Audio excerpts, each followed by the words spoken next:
Hello, everyone. Hi, Olga. Hi, we're very, very happy to see you. And thank you so much for being here with us today. This is an honor for us. We all love you so much and read your books and study through your books. Okay, so I have a couple of questions and they are all about teenagers. Okay, I think I know a little bit about teenagers. I hope so.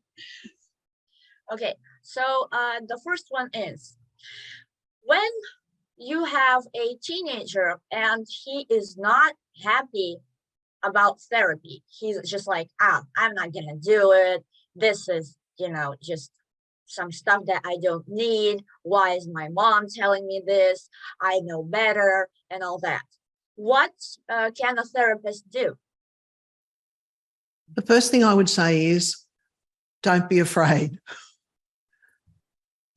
I think all teenagers come to therapy like that, or a big majority come to therapy like that. Let's face it, there are other things teenagers would rather do. And if you think about what's happening there, if you think about why they're in therapy and the function of them saying that, I think that gives you a clue as to what you might do.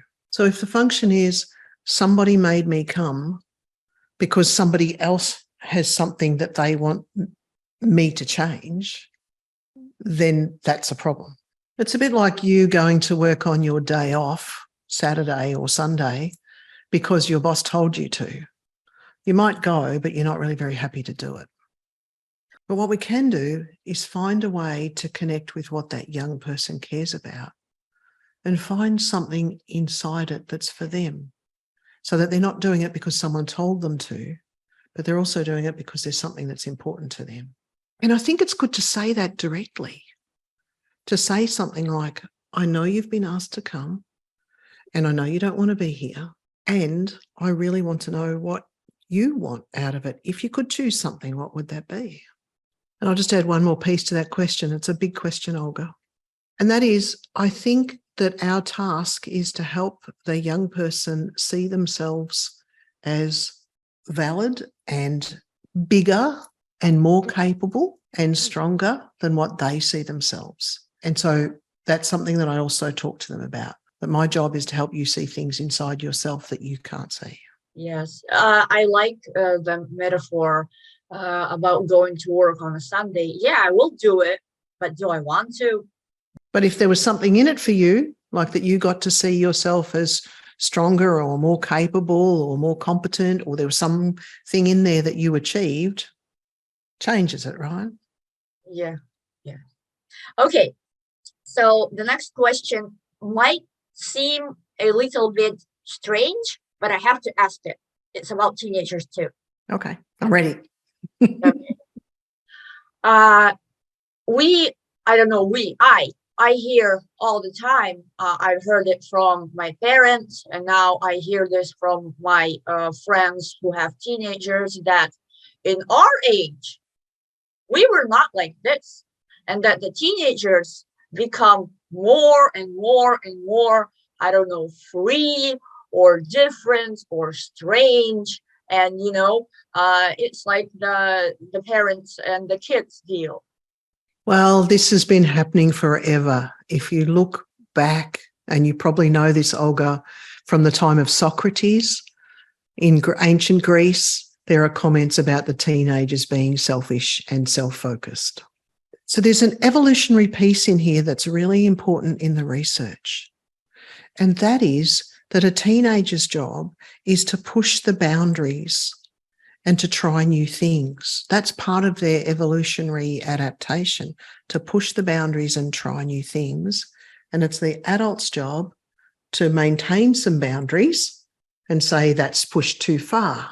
And so if you look at the research from Alison Gopnik, one of the world's leading researchers in lifespan psychology, you will see that in the adolescent period, there is a sweet spot where adolescents are open to new ideas, to innovation, to trying things in a different way, and they are stronger and have all the capabilities of an adult without any of the costs or risks that an adult might have.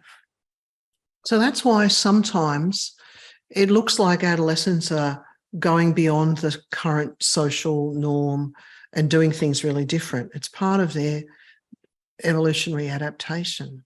And it happens not just in humans, but it happens in animal adolescents too. In experimental studies have shown that it's across the species. That's how we know it's an evolutionary adaptation, for adolescents to think different, to change the world. And we currently have a mismatch between this evolutionary adaptation, push the boundaries and change the world. We have this mismatch between that adaptation and our current culture that's filled with constant information, and constant information that is all about language and cognition. But adolescents face challenges they have never faced before because of this constant stream of language that comes into their lives, that in DNAV we would say really feeds their advisor with constant evaluation and judgment and concepts that's never been around before. Mhm. So I'll add one more piece to that thing, Olga. Sometimes I say to my teenage clients, do you know it was only a few hundred years ago when there was no such thing as a mirror? And so the only way you would have known yourself is by looking at other people and watching the way they reflected back your responses. Interesting, no? No mirrors. Very interesting about the evolutionary thing, that adolescents have to think differently for us to go on.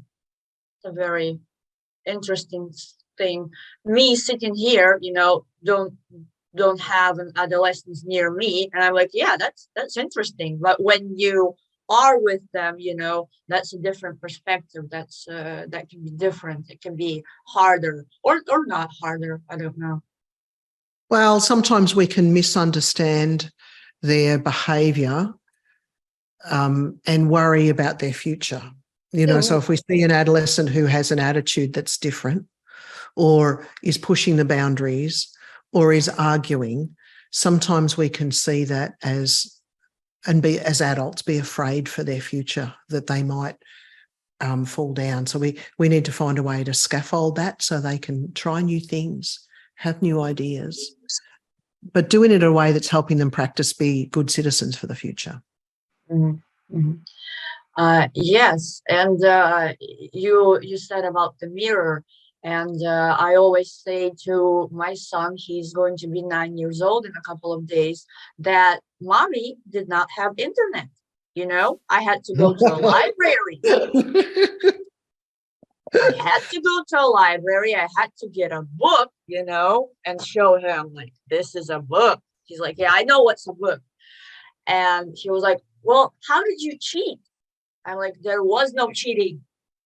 And there you see in your example, Olga, the mismatch. Evolution has taken us, millions of years to adapt this space where adolescents try new things and help, let's say, a small community of people travelling across living on the land, and help those small community change.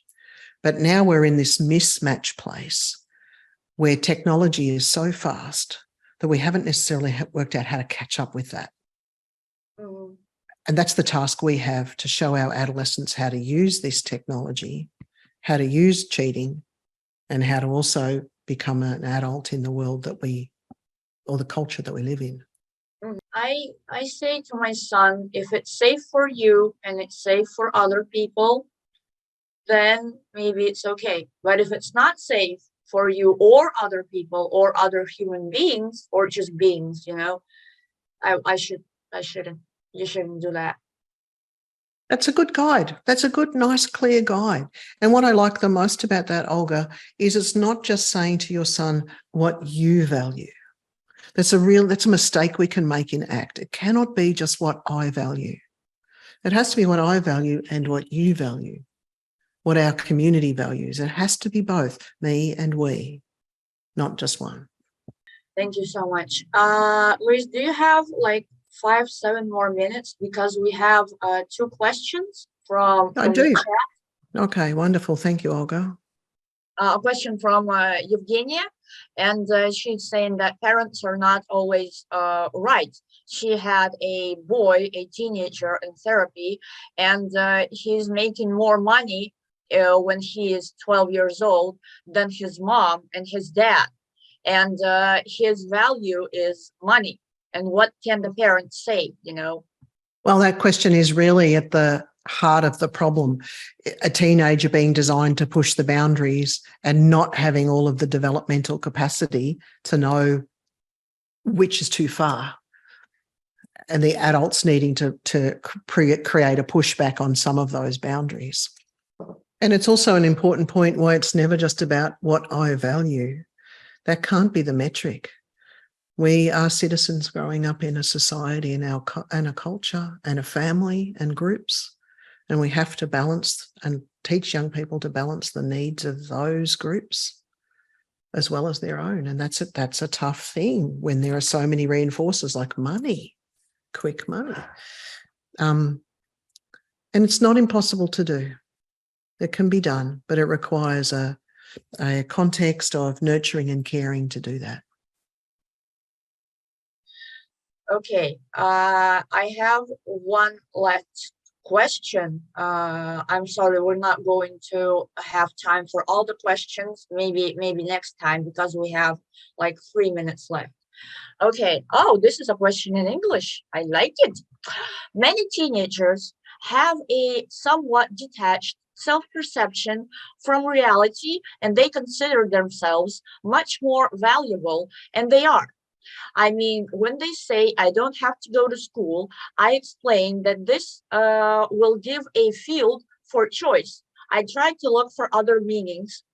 We tried to look for other meanings together, but they answer that how do they know who they want to be in a year, because everything is changing so quickly, and they don't know what they're going to do, what will they love. And I would like to know Louise's point of view. I'm sorry, I don't know whose question is that from, but there's a couple of parts to that question, and it's a really tough one in that lots of young people choose not to go to school today, in these days.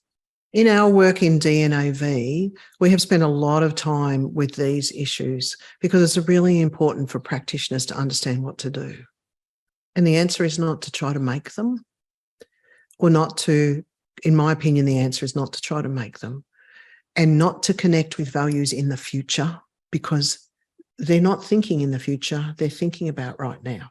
But if a young person doesn't want to go to school, we need to look at the whole contextual piece. Then we need to understand what is it about their context, their school, that is so aversive that they don't want to go there. So that's one part of it.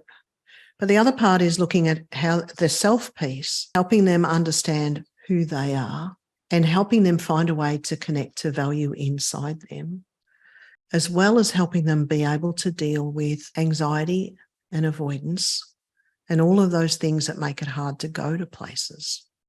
It's a big question, but most young people that I have worked with don't say they don't want. Most young people that I have worked with say they don't want to go to school.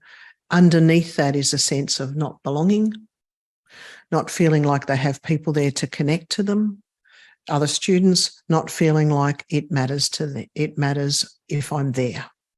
And I think that social piece is the essential piece inside DNAV, understanding the social context and finding a way for it to be important for them to be with their peers. Thank you. Thank you so much, Louise, for You're welcome. For being with us today. We are again very, very honored, and I hope we will see each other pretty soon. I hope so too. Thank you for inviting me, and I hope you have a good conference. Oh, nice. Bye-bye.